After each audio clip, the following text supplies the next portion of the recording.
Mohon izin Bapak Ibu.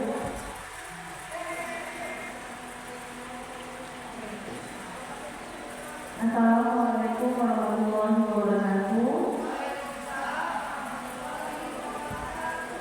Yang terhormat Bapak Ibu Wakil Kepala Sekolah, yang terhormat rekan-rekan guru yang hadir pada kesempatan ini. Baiklah, pertama-tama kita lakukan puji dan syukur kita kehadirat Allah Subhanahu wa Ta'ala atas segala berkat dan rahmatnya sehingga kita dapat beraktivitas dan berkumpul pada siang hari yang berbahagia ini. Tak lupa kita kirimkan salawat serta salam kepada Rasulullah SAW, Muhammad Muhammad. Mudah-mudahan di akhir akhir kelak kita mendapatkan syafaatnya. Baik, acara pertama menyanyikan lagu Indonesia Raya.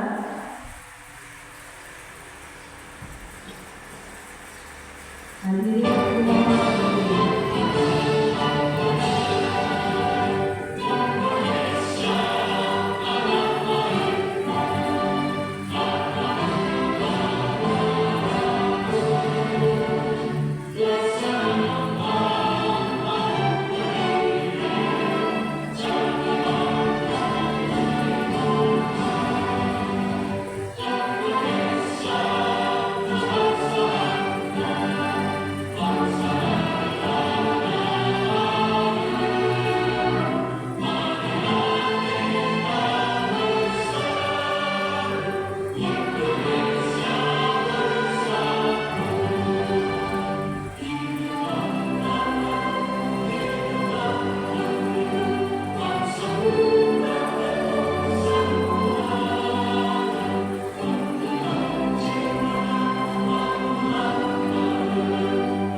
Assalamualaikum warahmatullahi wabarakatuh.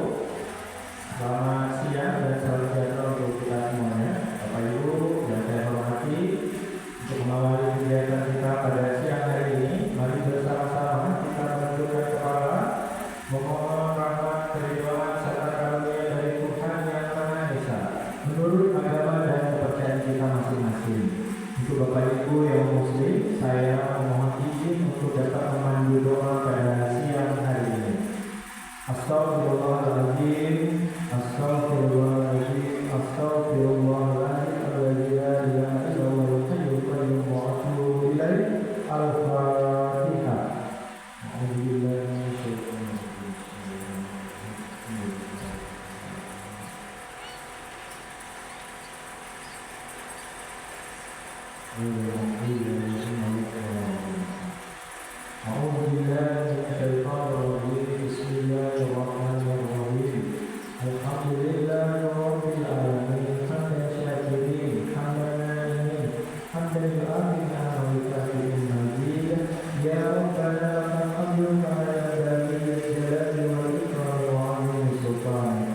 Allahumma sholli ala sayyidina Muhammad wa ala ali sayyidina Muhammad. Allahumma ighfir lana dzunubana wa liwalidayna warhamhuma kama rabbayana shaghira wa li jami'il mu'minina wal mu'minat muslimina wal muslimat al-ahya'i minhum wal amwat bi rahmatika ya arhamar rahimin. Ya Allah, ya Rahman, ya Rahim, Maha Pengasih lagi Maha Penyayang.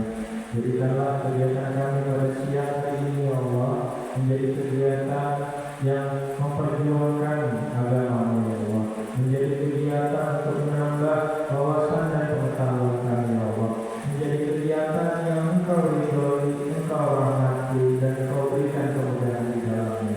Ya Allah, ya Rasyid, bukakanlah wawasan pikiran kami dalam mengikuti kegiatan ini, ya Allah. Tunjukkanlah kepada kami, ya Allah, yang benar itu benar, yang salah itu salah, ya Allah.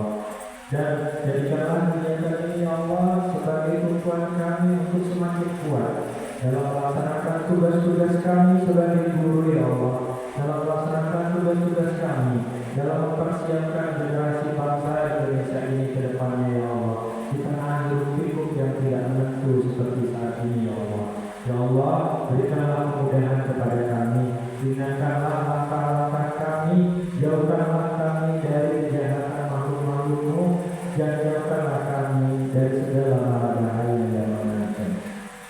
Rabbana atina fid dunya hasanah wa fil akhirati hasanah wa qina adzabannar. Subhana rabbika rabbil izzati amma yasifun, wassalamu alal mursalin, walhamdulillahi rabbil alamin. Taqabbalallahu minkum inna minkum taqabbal ya karim. Demikian, dan mohon maaf apabila terdapat kesalahan dan kekurangan. Wabillahi taufiq wal hidayah. Wassalamualaikum warahmatullahi wabarakatuh. Selamat siang dan salam sejahtera untuk kita semua. Baik, terima kasih Pak Habib. Ya. Untuk acara selanjutnya, langsung saja pemaparan yang akan disampaikan oleh Bapak Hamdan Jumat. Pada Bapak kami persilakan. Ya, selamat siang Bapak Ibu. Masih semangat nggak dari pagi duduk di sini? Masih ya. Terima kasih untuk masih tetap semangat, karena memang yang kita pelajari atau yang kami share adalah bagaimana budaya positif, bagaimana kita melakukan budaya positif itu di sekolah kita maupun di dalam kelas. Nah, pertanyaannya adalah budaya positif itu apa?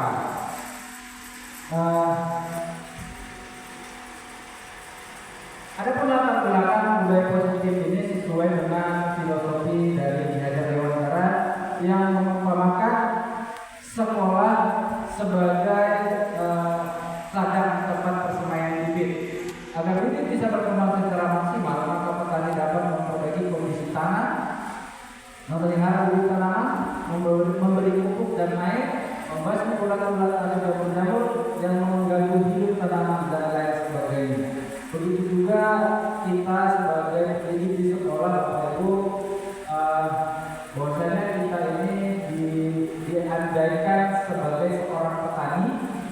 bisa menanam jagung, bisa menanam padi atau tanaman lain sebagainya, gimana kita ini nggak bisa kodrat jagung itu menjadi padi, tidak bisa, dan mengubah kodrat padi ini menjadi jagung atau jagung menjadi apel, nggak bisa. Kita hanya bisa merawat, menjaga dan bagaimana supaya jagung ini tumbuh dengan subur dan berbuah yang baik. Begitu juga dengan padi tadi, kita nggak bisa mengubah kodratnya. Jadi tanaman itulah murid kita di sekolah, kita lah petaninya. Selama ini paradigma kita kan kita harus bisa mengubah anak, kita harus bisa ubah dia. Padahal anak itu punya potensi masing-masing dalam dirinya, di mana kita hanya bisa memupuk potensi itu supaya bisa tercapai secara maksimal. Jadi paradigma kita selama ini kurang tepat bahwa kita bisa membentuk anak itu.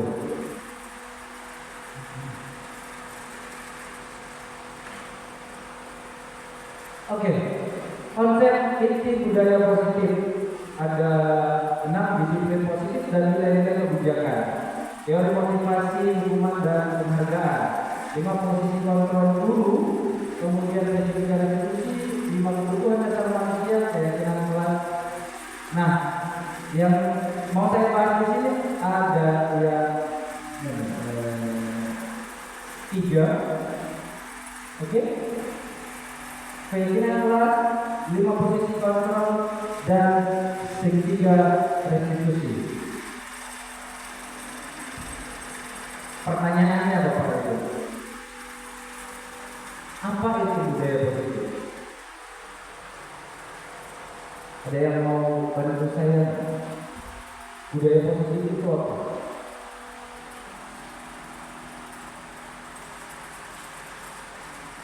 Ya, Mem.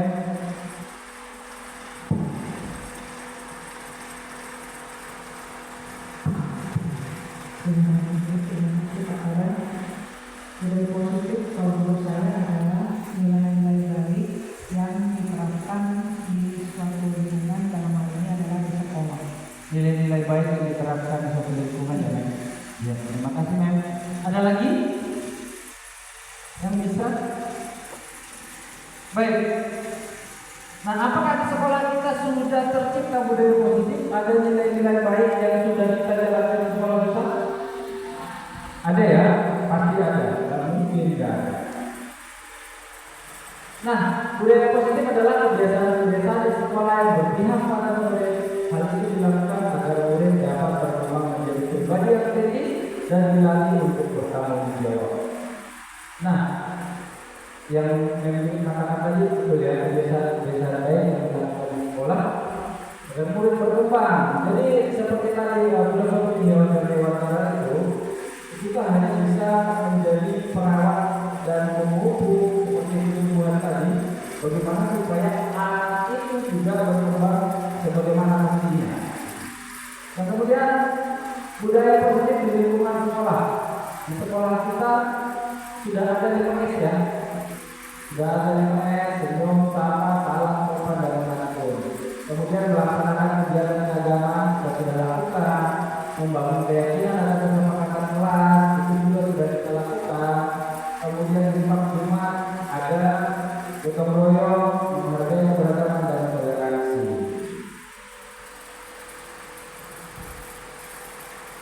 Ketika mendengar kata disiplin, apa yang terbayang di benak kita, Bapak Ibu?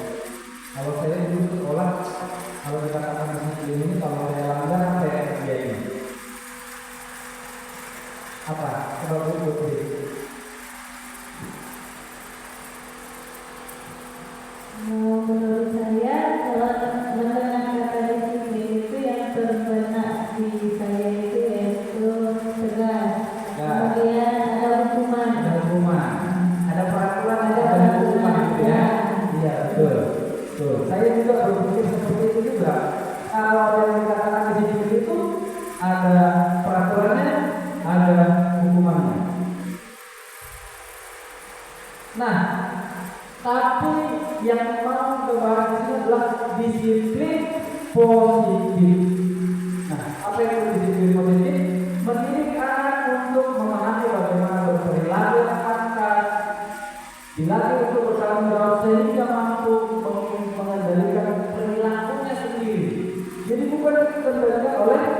diberikan adalah agar anak memahami tingkah lakunya sendiri, bertanggung jawab atas tindakannya serta menghormati dirinya sendiri dan juga orang lain. Jadi anak nggak ada hukuman gitu. Biarkan dia menyadari kesalahannya dan memperbaikinya sendiri. Nilai-nilai kebajikan universal. Adapun nilai-nilai kebajikan universal adalah sifat-sifat positif manusia yang merupakan tujuan mulia yang ingin dicapai. Contohnya, tanggung jawab, keadilan, rasa syukur, berprinsip, integritas, kasih sayang, berbakti, percaya diri, kesabaran, mandiri, kreatif, dan bernalar kritis. Anak-anak kita tadi ada yang sudah punya bernalar kritis, sudah sampai tahap itu dia. Pertanyaannya pun sudah sangat dalam daripada acara tadi. Nilai-nilai ini bisa digunakan ketika membuat keyakinan kelas. Nah, Bapak Ibu pada saat membuat keyakinan kelas dibicarakan tidak dengan anak hukuman? Tidak, karena keyakinan itu tidak membutuhkan hukuman. Ya. Sanksi ada.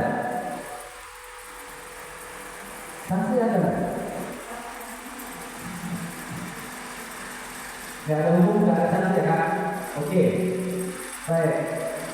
Nah, jadi bagaimana seseorang itu berperilaku pasti ada motivasinya kan? Ada motivasinya. Seseorang anak melakukan kesalahan apapun itu pasti dia punya motivasi. Nah, motivasi itu teorinya ada berapa ya? Teori motivasi merupakan dorongan yang timbul pada diri seseorang. Yang pertama, teori motivasi menghindari ketidaknyamanan dan hukuman. Ada orang tidak melakukan suatu kesalahan karena dia menghindari hukuman. Tuh ya. Kemudian mendapatkan imbalan atau penghargaan dari orang lain. Dia mau berbuat baik karena dia inginkan mendapatkan imbalan atau hadiah. Kemudian menghargai nilai-nilai kebajikan diri sendiri. Kira-kira dari ketiga ini mana yang paling tinggi nilainya? Yang paling di bawah, paling bawah. Karena kalau yang nomor 1, nomor 2 itu menghindari hukuman, berarti ada keterpaksaan. Yang kedua, supaya mendapatkan hadiah atau imbalan, itu juga ada ingin reward untuk dia, jadi tidak ikhlas.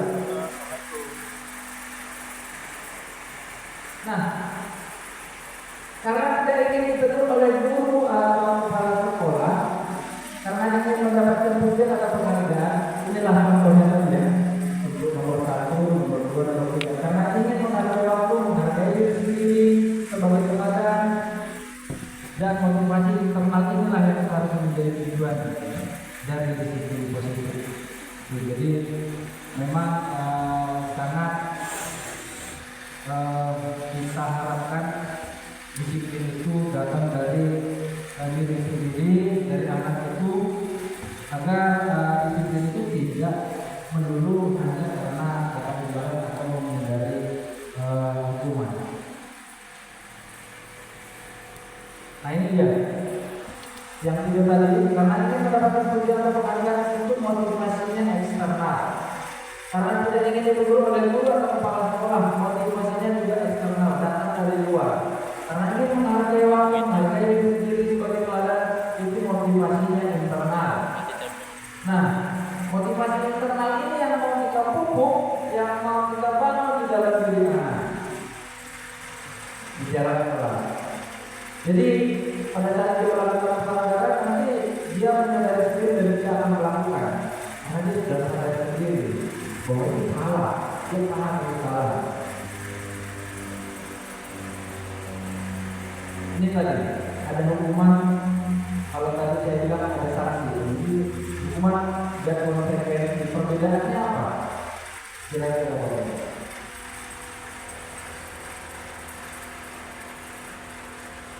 Hukuman dan konsekuensi.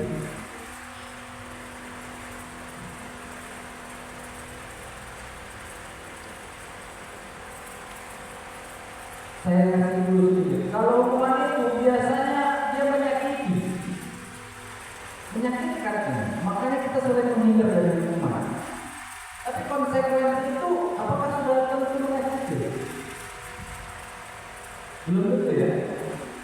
Kalau misalnya saya terlambat, kemudian saya disuruh pulang lama, menyakiti nggak?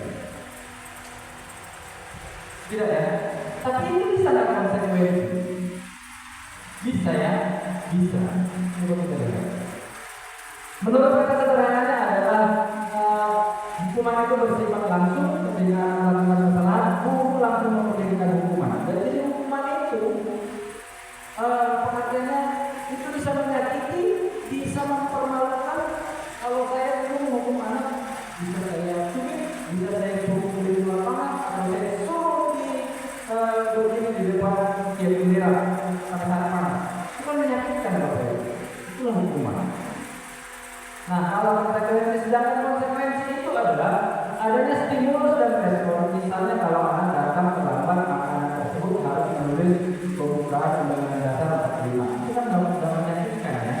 Tapi ada konsekuensi yang diberikan kepada dia melakukan sesuatu tapi yang sifatnya mendidik. Atau menulis materi pelajaran pada saat itu sebanyak 1 lembar dan lain-lain. Jadi ketika anak terlambat, dia sudah tahu konsekuensi apa yang akan dia lakukan.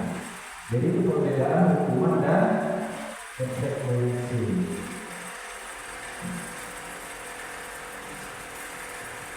Menurut Bapak Ibu, ini berupa hukuman atau konsekuensi. Ada 7 di situ kasus. Ada 7 kasus di situ.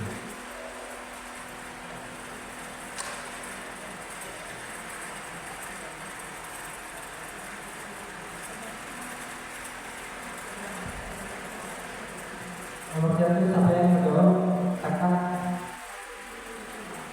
nomor 1, mencatat 100 kali dalam buku kalimat saya tidak akan datang terlambat. Nomor 1 hukuman. Nomor 2, siapa yang menjawab? Nomor 2, lari mengelilingi lapangan basket 2 kali karena terlambat datang ke sekolah. Hukuman. Nomor 3,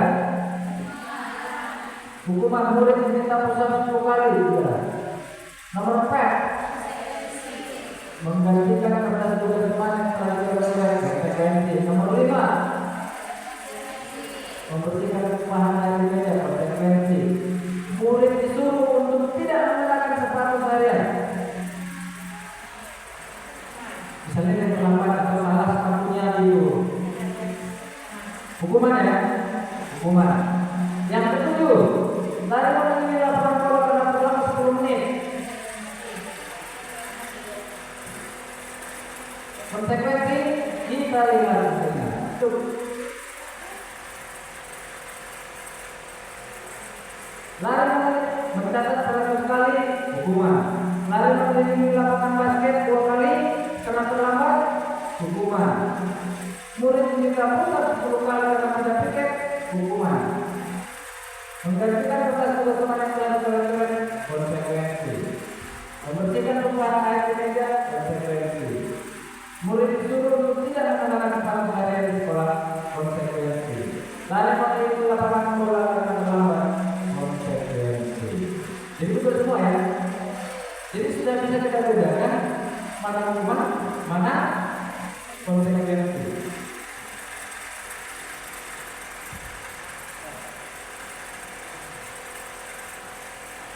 Nah, untuk 5 kebutuhan dasar manusia, kami undang kepada Bu Fitri. Kami berbagi Bapak Ibu supaya tidak semakin banyak. Oke, terima kasih. Berikan semangat buat Bu Fitri.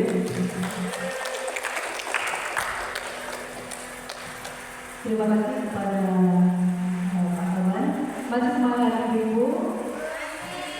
Bapak di belakang masih semangat. Mohon izin ya Bapak Ibu untuk menyampaikan materi tentang 5 kebutuhan dasar manusia dan keyakinan Islam. Nah, di sini ada sebuah kasus. Ibu Yuli merupakan wali kelas 10-1 sedang ibu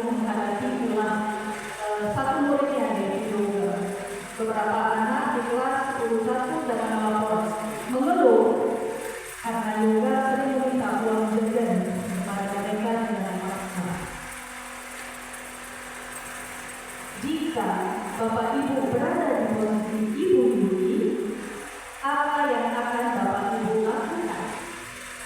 Menurut Bapak Ibu, kira-kira apa alasan Yoga tadi melakukan hal tersebut? Ada yang mau bantu? Atau mengulang maksudnya? Jelas. Ada yang mau coba? Ya Bu?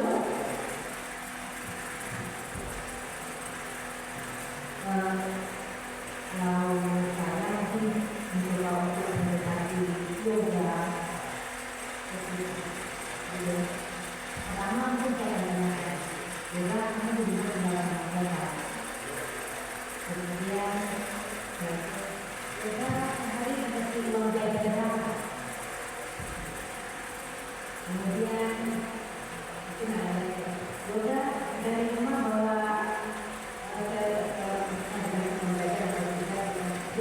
bawa bekal di rumah.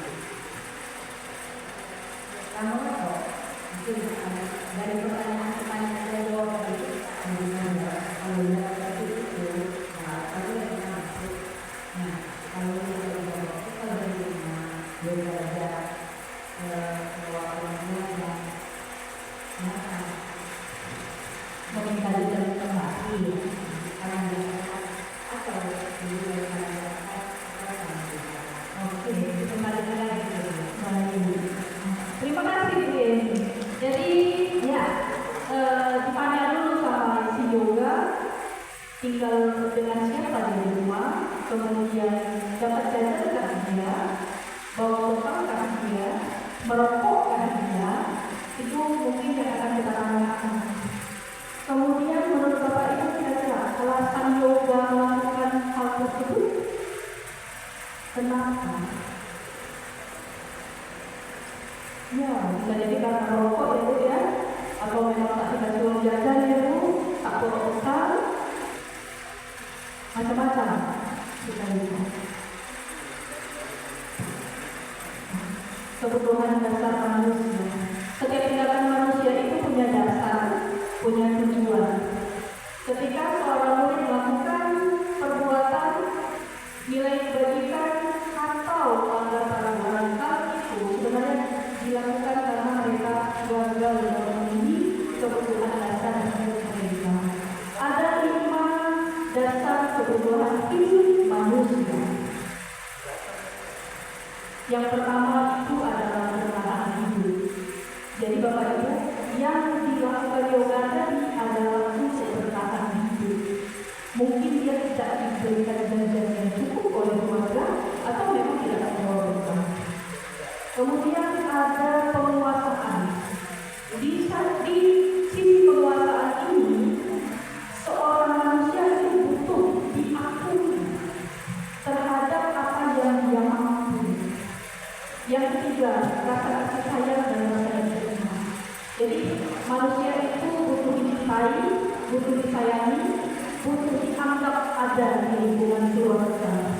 Kemudian kesenangan dan yang terakhir adalah kebebasan. Nah, ini untuk yang bertahan hidup. Nah, bertahan hidup itu ada kebutuhan yang bersifat fisiologis, yaitu kesehatan, rumah, makan, pakaian, itu adalah kebutuhan untuk bertahan hidup. Selanjutnya, kebutuhan kasih sayang dan rasa terima. Meliputi kebutuhan akan hubungan dan koneksi sosial. Bapak Ibu pernah lihat ada seorang siswa atau beberapa siswa yang cenderung pendiam, cenderung mengasihkan diri, tidak diterima, merasa tidak diterima, ada. Nah, bisa jadi gelas kasih sayang dan penerimaan itu sedang kosong. Jadi sebenarnya itu yang ingin kita bangkitkan kepada murid itu. Pengakuan atas kemampuan. Jadi kebutuhan ini berhubungan dengan kekuatan untuk memperoleh menjadi kompetensi, terampil, diakui prestasinya, didengarkan, memiliki rasa harga diri. Meliputi keinginan untuk dianggap berharga, kompeten, diakui, dihormati, dan memberikan pengaruh. Kebutuhan akan kebebasan. Kebutuhan ini berhubungan dengan kemandirian, otonomi, pilihan hidup, kemudian mengendalikan arah hidup seseorang. Anak dengan kebutuhan kebebasan yang tinggi menginginkan pilihan. Mereka perlu banyak bergerak, suka mencoba hal baru dan menarik. Kebutuhan akan kesenangan. Menurut Glasser, menghubungkan kesenangan dengan belajar. Anak-anak dan kebutuhan dasar akan kesenangan yang tinggi biasanya akan menikmati, biasanya ingin menikmati apa yang dilakukan. Jadi anak-anak cabut itu mereka senang. Anak-anak cabut itu mereka butuh diakui sebenarnya.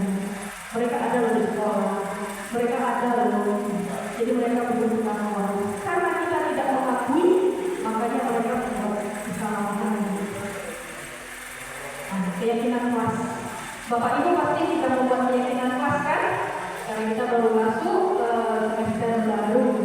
Jadi keyakinan kelas itu adalah kesepakatan antara guru dan siswa dalam sebuah kelas pembelajaran dan lain sebagainya. Nah, mengapa keyakinan kelas itu perlu diperkuat?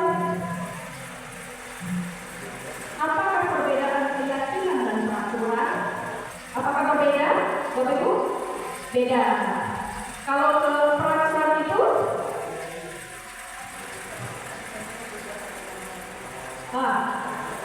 baik. Peraturan itu cenderung dibuat oleh orang atas untuk diikuti oleh orang bawah atau bawahannya. Sedangkan keyakinan kesepakatan. Ya, jadi peraturan itu dibuat oleh satu orang, kemudian harus dikerjakan oleh orang lain. Jika kesepakatan itu disepakati oleh siswa dan guru.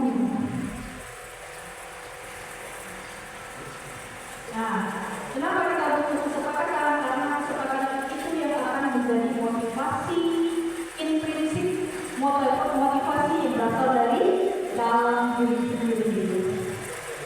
Nah, ini adalah cara supaya keyakinan kelas kita bisa terbentuk. Yang pertama, itu dibuat oleh siswa dan guru, dibuat dalam bentuk positif, dijadikan pedoman di dalam kelas, mudah diingat, lebih abstrak dari peraturan, kemudian sesuai dengan kondisi kelas, berupa pernyataan universal atau umum, dan melibatkan semua warga kelas atau sekolah. Nah, ini ada contoh, Bapak Ibu. Ini yang manakah yang termasuk keyakinan kelas? Yang hijau atau yang putih?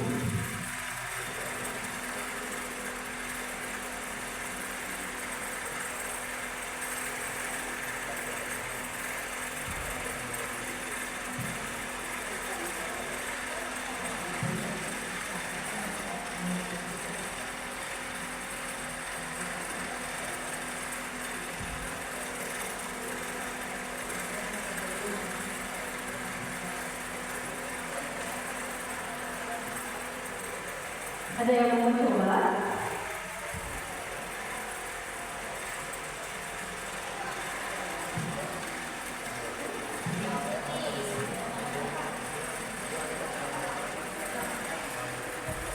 Memang mau coba nih?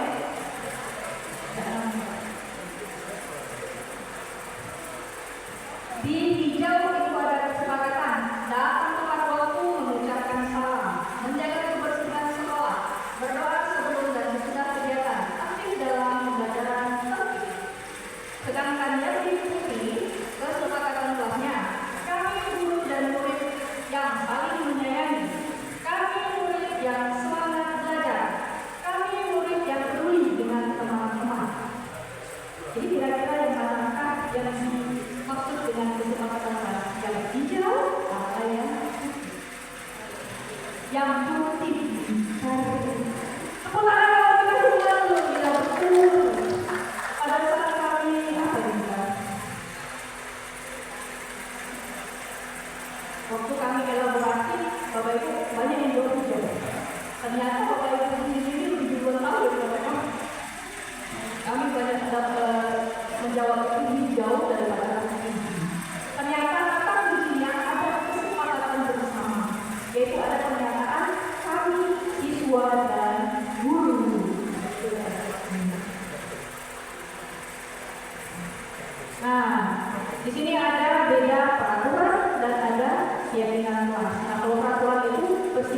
tugas. Kalau keyakinan kelas itu bersifat ada mengembalikan tempatnya, itu adalah pegawai tugas. Dilarang mengganggu orang lain. Hadir di sekolah 15 menit. Dilarang melakukan kekerasan. Dilarang menggunakan narkoba. Bergantian membunuh pikiran menggunakan masker. Sedangkan keyakinan kelas ini merupakan keyakinan secara universal atau umum, yaitu bertanggung jawab, berbakti orang tua, berbakti orang lain, kesehatan, keselamatan, dan keamanan. Nah, kemarin saya sudah mencoba membuat kesepakatan kelas di kelas 11.6. Dari mulai menulis keyakinan pribadi dari anak-anak itu, saya berikan sticky note untuk menuliskan satu keyakinan yang dia yakini secara universal. Kemudian yang kedua, mereka menempel keyakinan tersebut di papan tulis. Kemudian abang bapak ini Rifki memilih keyakinan kelas memilah. Jadi keyakinan kelas yang sama itu ditempel berbaris. Selanjutnya keyakinan kelas ditulis yang sudah dibilang tadi. Biasanya kan anak boleh makan. Nah, nanti yang boleh makan itu disatukan. Boleh main HP ya disatukan. Terus setelah ditulis oleh temannya, inilah hasil kesepakatan kelas yang didapat.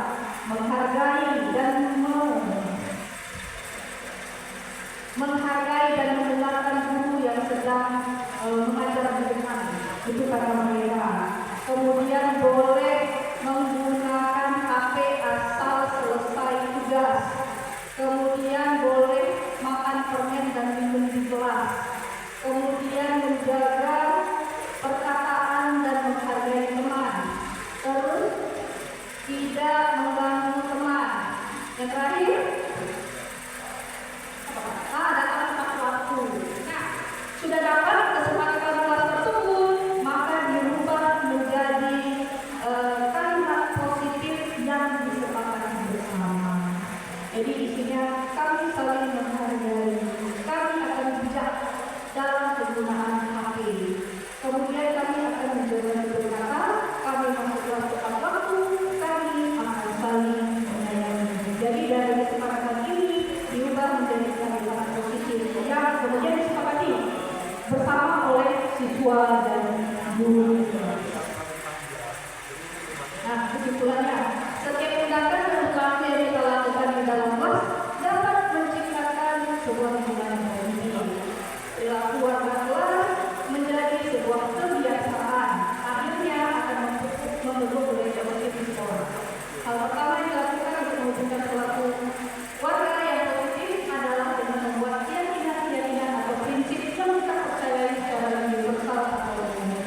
Baik, materi saya sampai ini. Kemudian akan dilanjutkan oleh Ibu Marina Adisusanti. Kepada Ibu Marina bersilakan. Terima kasih. Baik, terima kasih kepada Bu Fitri.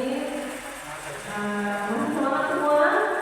Nanti ya, insya Allah materinya cepat, ringkas, tapi dapat gitu ya. Jadi kalau tadi saya lagi mau cepat langsung.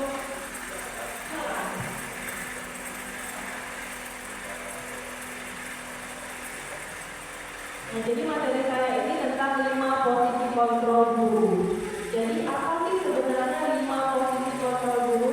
Kita sebagai seorang guru itu bagaimana cara kita menyelesaikan permasalahan yang terjadi. Nah, ternyata kita sadari ya, perilaku kita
Naren,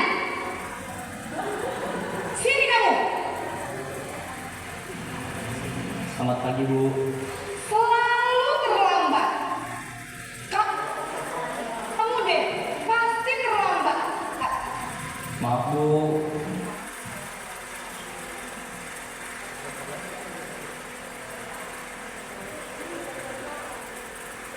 Saya Apa?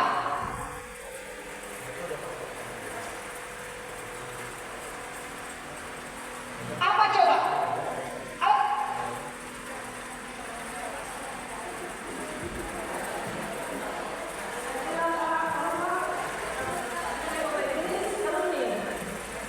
Tadi saya kita tuh di mana posisinya?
Naren,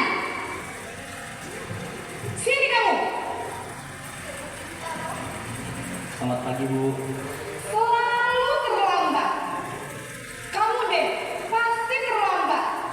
Maaf, Bu. Saya Apa? Apa coba? Alasan kamu apa lagi? eh, Kapan sih kamu tidak terlambat? Malas sekali ya kamu jadi anak. saya Dasar pemalas. Gak kapok-kapok sih kamu. Sudah berapa kali terlambat? Sana, kamu keliling lapangan basket 2 kali. kenapa saya harus keliling lapangan basket, Bu? Kenapa? Kamu melawan ibu. Berani-beraninya jawab. Sudah terlambat, masih berani jawab pula. Sekarang, keliling lapangan basket 5 kali sekalian. Biar kapok. Cepat. Pergi sana ke lapangan basket.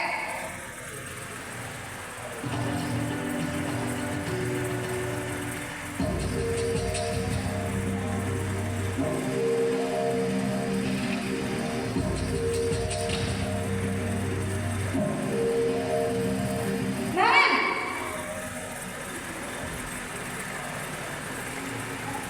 Selamat pagi, Bu. Naren, kamu kenapa terlambat lagi, nak? Ya Tuhan, Naren, kamu senang ya bikin ibu susah ya? Kalau kamu terlambat lagi, nanti ibu yang ditegur bapak kepala sekolah, nak. Disangka ibu tidak bisa membina kamu. Duh, gimana ini? Maaf, Bu. Duh, Gusti Naren. Naren, kamu suka ya kalau ibu tegur bapak kepala sekolah? Terus, sekarang ibu harus tulis apa ini di buku absen? Ini kamu sudah sering terlambat loh. Ibu harus apa coba? Maaf, Bu. Maaf sekali. Ya sudah, lain kali jangan bikin ibu susah lagi ya nak ya. Ibu tidak akan kuat lagi kalau kamu begini terus. Bisa jantungan kalau ibu tegur bapak kepala sekolah. Sana cepat ke kelas. Maaf ya, Bu. Maaf sekali.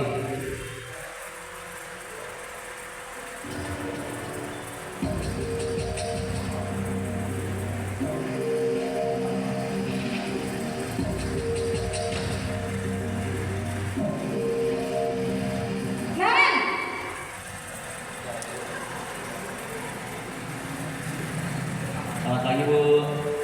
Wah, sudah jam berapa ini, nak? Terlambat lagi ya, sayang. Iya, Bu. Habis ibu saya lupa bangunkan saya, Bu. Kamu malah menyalahkan ibu kamu. Kamu bukannya anak yang larinya paling kencang. Kok terlambat sih? Iya, Bu. Saya memang terlambat bangun tadi. Jadi, biarpun saya lari kencang, tetap gak kekejar, Bu. Ya sudah sana. Nanti lain kali larinya lebih kencang lagi ya. Biar gak terlambat lagi. Bikin senang ibu. Demi ibu. Bisa kan? Bisa lah, Bu. Ya sudah sana masuk kelas. Ibu beresin urusan absen kamu. Kamu ini ada-ada saja.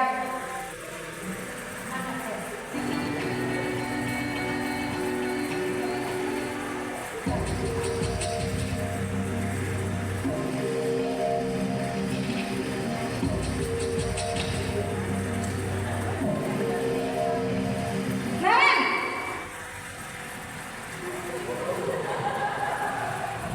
Selamat pagi, Bu. Naren, apa peraturan sekolah kita tentang jam berapa kita harus masuk sekolah, nak? Kita harus di sekolah jam 7, Bu. Iya betul, sekarang sudah jam 7.20. Naren sudah tahu konsekuensinya jika terlambat hadir. Paham, Bu. Saya harus tinggal kelas pas jam istirahat selama 20 menit. Iya benar, konsekuensinya demikian. Jadi nanti jam 9.30 pas istirahat, kamu harus tinggal di kelas, kerjakan tugas tambahan untuk ketertinggalan kamu, ya? Baik, Bu.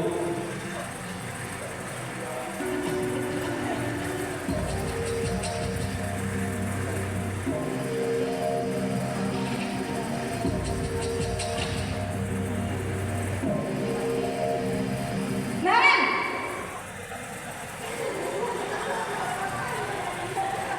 Selamat pagi, Bu. Selamat pagi, Naren. Maaf, Bu. Saya terlambat. Iya, sekolah masuknya jam 7, sekarang sudah jam 7.20. Jadi sekarang bagaimana ini, Naren? Maaf, Bu. Saya lupa setel alarm saya semalam. Baiklah, menurut kamu, keyakinan sekolah yang mana yang perlu kamu tingkatkan? Menghargai diri sendiri dan orang lain mungkin ya, Bu. Setuju. Jadi, apakah Naren meyakini prinsip saling menghormati tersebut? Iya, Bu. Saya meyakininya. Apakah Naren bersedia memperbaiki masalah keterlambatan ini? Bersedia, Bu. Bagaimana kamu akan perbaiki masalah keterlambatan ini? Saya akan coba untuk tidak lupa menyetel alarm saya, Bu. Baik, kalau Naren lupa menyetel alarm di rumah, ada orang yang kira-kira bisa bantu mengingatkan tidak? Ada, Bu. Kakak saya, Kak Emma. Ada lagi selain Kak Emma? Selain Kak Emma, ada ibu saya. Baik, jadi yang mengingatkan Naren adalah Kak Emma dan ibu kamu ya? Kira-kira akan mulai setel alarm kapan nih, Naren? Setelah pulang sekolah, akan segera saya lakukan. Baik, jadi Naren akan setel alarm untuk bangun besok pagi dan akan diingatkan oleh kakak dan ibunda Naren ya. Ada lagi yang mungkin perlu dilakukan, Naren, agar tidak terlambat bangun lagi. Tidak ada, Bu. Baik, Naren, terima kasih untuk kerjasama kamu. Sekarang kamu perlu kembali ke kelas untuk belajar. Baik, Bu. Terima kasih.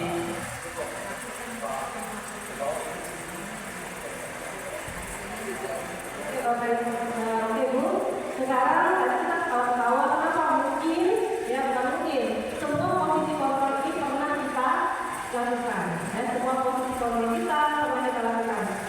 Ternyata yang pernah kita lakukan itu ada dampaknya, ya.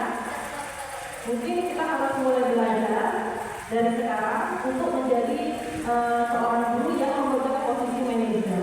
Nah, apa ciri-cirinya? Kalau misalnya kita harus memberikan hukuman atau langsung menyakiti siswa, berarti kita sebagai penghukum. Sedangkan kalau kita bilang kamu nih, gara-gara kamu itu kena tegur, gara-gara kamu itu berarti kita membuat rasa bersalah, ya. Kemudian kalau kita berikan sini, nah gitu. Jadi itu udah dimasukkan betul, ya. Itu kita sebagai teman. Kalau teman tahu, kita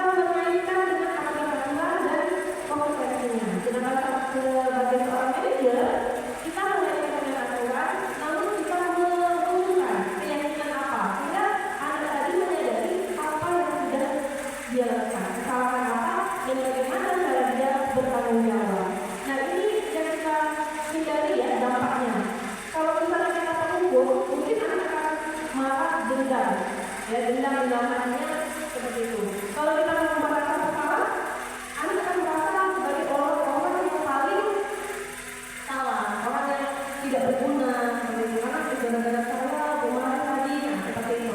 Kemudian kalau sebagai teman, memang anak-anak senang dengan juga sebagai teman. Namun ada negasinya, kita kadang-kadang kurang dihargai, hanya lalu aja, gitu kan?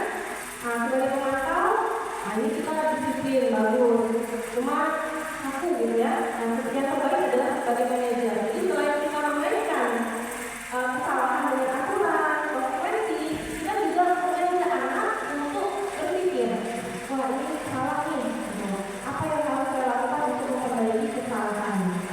Jadi 5 motivator itu apa yang mau kita gunakan untuk menyelesaikan permasalahan sama-sama. Ini sudah masuk gitu ya.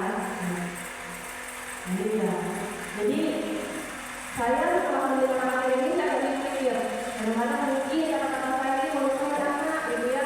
Nah kamu nih, nggak bisa ya. Begitu kan? Mungkin disuruh sama dia. Jadi mulai pelan-pelan. Saya juga masih belajar. Jadi saya nanya nih, nah, ada yang mau sama dengan saya? Posisi kontrol mana yang paling sering kita lakukan? Ayo, siapa yang mau jawab?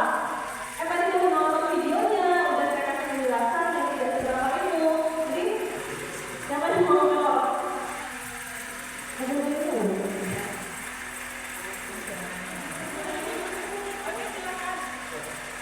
Kalau dari saya pribadi, dari 5 posisi kontrol tadi, mungkin yang masih sampai sekarang saya lakukan itu pada posisi teman.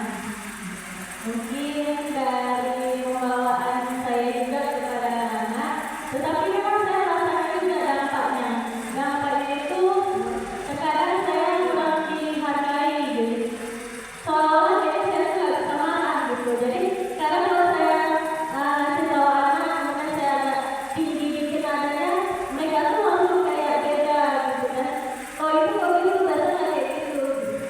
Oke, terima kasih Putri. Berarti Putri setelah mendengar ini materi ini ingin berubah nggak? Mau ya. Jadi mau berubah jadi apa nih? Permen? Enggak. Yang terakhir, yang manajer. Jadi menentukan apa-apanya, apa yang kita disediakan dan bagaimana solusinya. Karena udah keren, saya ada sponsor. Serius. Ini ya.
mungkin itu saja ya materi dari saya.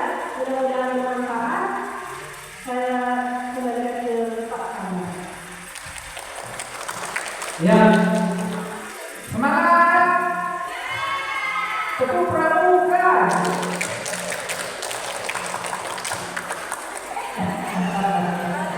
Lalu itu bukan pramuka ya, tapi masih connect. Itu artinya masih memang dalam konsentrasi. Padahal itu harus pramuka. Ya, Bapak Ibu yang tadi 5 posisi kontrol yang menurut kita paling baik sekarang ini adalah tadi dalam posisi manajer. Nah, posisi manajer itu akan melakukan ini, pendekatan restitusi. Apa itu restitusi? Restitusi adalah proses menciptakan kondisi bagi murid untuk memperbaiki kesalahan sehingga mereka bisa kembali pada kelompok mereka dengan karakter lebih kuat, bukan malah menjadi malu pulang ke kelasnya, tapi dengan kepercayaan diri yang bertambah. Ciri-ciri restitusi bukan menuduh kesalahan, namun belajar dari kesalahan, memperbaiki hubungan, tawaran bukan paksaan, menuntut untuk yang ke dalam diri, mencari hubungan dasar yang mencari tindakan. Restitusi diri adalah cara yang paling baik. Fokus pada karakter, bukan tindakan. Fokus pada solusi, mengembalikan murid yang berbuat salah pada kelompoknya. Ini pernah saya praktekkan, ada murid yang menulis nama saya di tembok sana. Jadi saya praktekkan memang mereka kan cenderung lebih terbuka kalau kita memang selami, kemudian kita tarik dia untuk bicara dari dirinya. Jadi memang asik. Saya dulu adalah guru bukan guru jahat dan kejam gitu kan, pakai kaki, pakai tangan, pakai kayu untuk menghukum dulu. Tapi sekarang semakin kesininya saya perbaiki untuk bagaimana supaya anak-anak ini juga tidak punya mental seperti saya nantinya gitu, keras dan bisa dibilang untuk jahat seperti itu. Karena dulu saya sampai pernah panggil saya kalau saya ngomong anak, apa ini dulu anak itu tadi bilang begini, nanti saya itu dibawa ke jalan itu seperti itu. Jadi mohon diselesaikan masalahnya. Pernah saya ingatkan, tapi untuk sekarang saya sudah jauh dari hal itu. Saya memperbaikinya. Yang mudah-mudahan nanti anak-anak ini juga akan tumbuh lebih baik. Nah, siswa sering tidak mengerjakan PR, apa perbedaannya? Hukuman, konsekuensi, dan restitusi. Hukuman dengan konsekuensi tadi sudah kita bedakan. Nah, bagaimana itu restitusi? Perbedaannya dari hukuman, konsekuensi dengan restitusi. Jadi restitusi itu beda dengan yang dua ini. Nah, guru menanyakan keyakinan kelas atau dirinya dan membantu siswa menyelesaikan masalahnya. Guru terbuka dan siswa menghormati dirinya dan orang lain. Nanti saya ada contohkan video saya dengan anak. Tapi kalau yang video di sini nanti adalah memang saya sudah atur ya.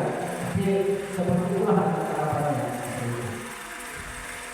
Ini dia segitiga restitusi. Yang pertama kita lakukan restitusi itu adalah menstabilkan identitas anak itu. Nah, setiap orang, misalnya kalimat yang kita berikan adalah setiap orang pernah melakukan kesalahan pernah. Saya juga pernah, gitu ya. Kamu bukan satu-satunya yang pernah melakukan ini. Jadi kan dia tidak merasa paling bersalah pada saat itu, sehingga dia bisa membuka diri untuk lebih terang karena dia tidak merasa tertekan. Gitu. Kemudian validasi tindakan yang salah. Kita pastikan tindakan yang salah itu seperti apa. Dia akan menceritakannya. Kalimat yang bisa kita serahkan, kamu tentunya punya alasan kenapa melakukan itu. Ya. Kemudian ada cara yang lebih efektif untuk mendapatkan apa yang kamu butuhkan. Karena seperti di awal tadi, semua tindakan pasti punya alasan atau tujuan atau keinginan yang ingin dicapainya. Jadi semua tindakan ini pasti berjalan. Kemudian menanyakan keyakinan. Kita tanyakan misalnya, keyakinan apa yang telah dilakukan tadi, pasti dia akan sebutkan, ya kan? Nanti kita tanya, kamu ingin memperbaikinya? Pasti dia katakan iya, tak mungkin dia katakan tidak. Kalau dia katakan tidak, berjalan.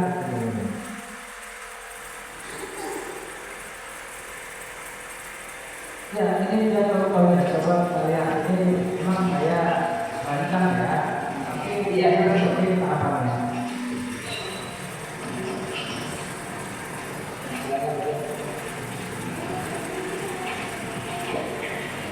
Siang, saya dengar kamu marah-marah dengan kita. Ya Pak, baru tadi jam 9 saya Pak. Kan saya udah belajar Pak, jam masa dia nggak dapat mengontek? Terus apa yang kamu lakukan tadi? Saya marah Pak, saya mau belajar aja. Oh iya Pak.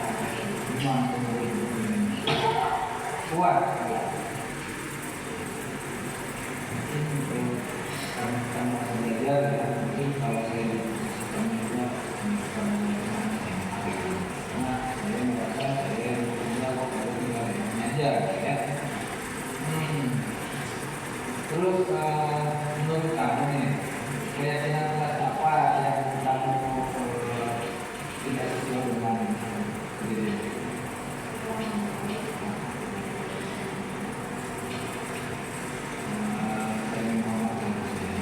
Oke, menurut kamu itu ya?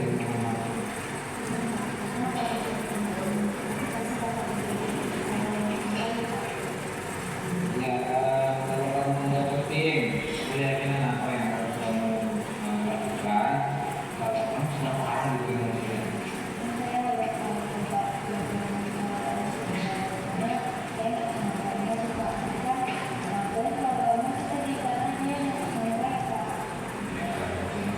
Sabar. Ya. Nah, kamu bersedia memperbaiki masalah-masalah ini? Sedia. Kalau bersedia, apa yang kamu lakukan?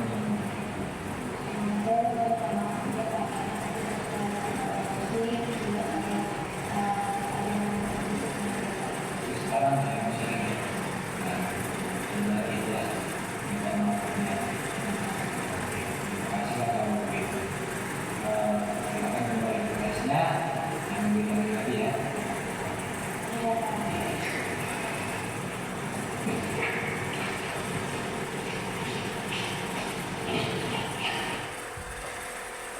Ya, ada kecenderungan Bapak Ibu pada saat kita melakukan atau mengatakan saya akan berbuat seperti ini, kita punya tanggung jawab untuk melakukannya.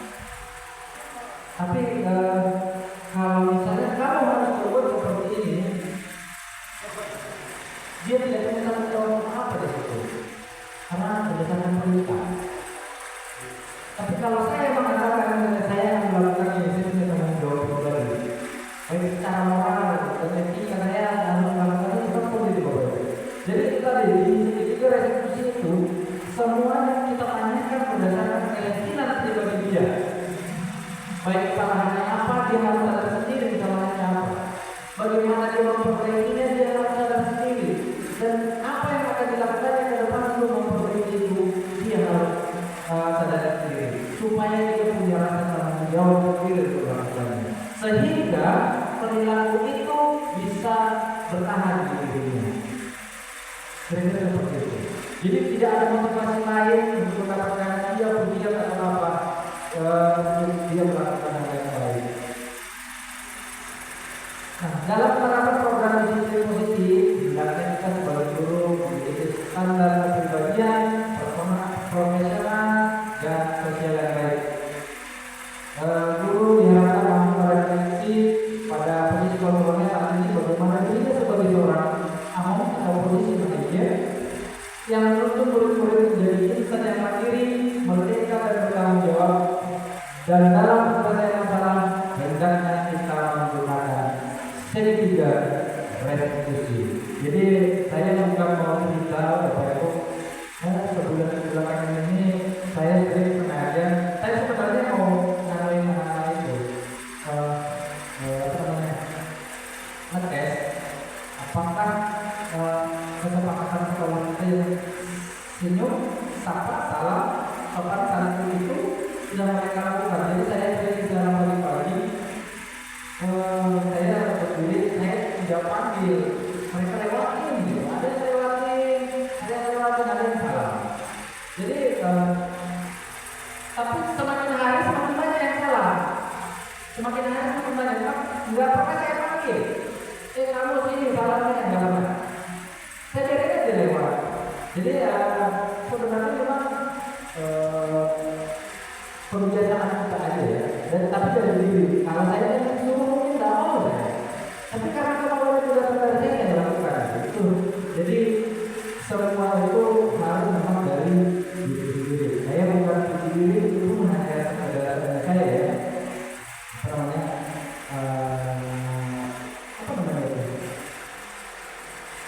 Ngetes lah. Ya, habis ya. Terima kasih untuk Bapak Ibu semua untuk perasaannya, untuk tanggapannya, masukannya kepada kami. Semoga apa yang kami sampaikan dapat bermanfaat bagi kita di kelas, di sekolah, bagaimana kita menghadapi anak, bagaimana kita melakukan tugas kita sebagai guru, sebagai amok, sebagai petani. Anak-anak kita itu adalah lingkungan yang kita tanam dan pelihara. Bagaimana mereka berbuah yang baik, bagaimana mereka menjadi diri mereka sendiri, membangun potensi mereka, mari kita bangun bersama-sama. Terima kasih, selamat siang, dan dari kami salam guru penggerak. Terima kasih.